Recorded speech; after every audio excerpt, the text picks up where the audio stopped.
और फिर से मैं, क्योंकि नॉर्थ ईस्ट में बहुत सारे लोग मान्यवर भ्रांति फैलाने की चेष्टा कर रहे हैं, इसलिए मैं फिर से कह रहा हूं, पूरा अरुणाचल, तापी गांव जी सुन लीजिएगा, पूरा अरुणाचल इनर लाइन परमिट से प्रोटेक्टेड है।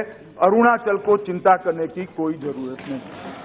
पूरा मिजोरम, एमपी साहब सुन लीजिएगा और मिजोरम वाले भी सुन ले टीवी पर, पूरा मिजोरम इनर लाइन परमिट से प्रोटेक्टेड है, किसी को चिंता करनी चाहिए। मान्यवर, पूरा नागालैंड इनर लाइन परमिट से दीमापुर के छोटे से हिस्से को बात कर पूरा प्रोटेक्टेड है, पूरे नागालैंड को चिंता करने की जरूरत नहीं। मणिपुर आज प्रोटेक्टेड नहीं है, मगर हम ये बिल तभी नोटिफाइड करेंगे जब मणिपुर को इनर लाइन परमिशन दे दिया जाएगा।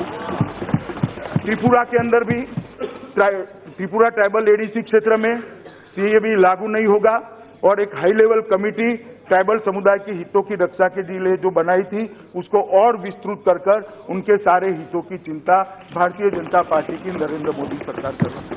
मेघालय लगभग पूरा, थोड़ा हिस्सा छोड़कर 6 शेड्यूल के प्रावधानों के अंदर कैब के बाहर है।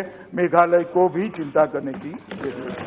आसाम समझौते के अंदर 1985 से समझौता हुआ, मान्यवर, कांग्रेस ने क्लॉज 6 को कभी नहीं अमल में लाने की चेष्टा की। हमने क्लॉज 6 के अंदर कमेटी बना दी है। आसाम के लोगों को ही कमेटी है, वो स्पीड से अपना काम कर रही है, जो आसाम के मूल निवासियों के सभी अधिकारों की, उनकी भाषा की, उनके साहित्य की,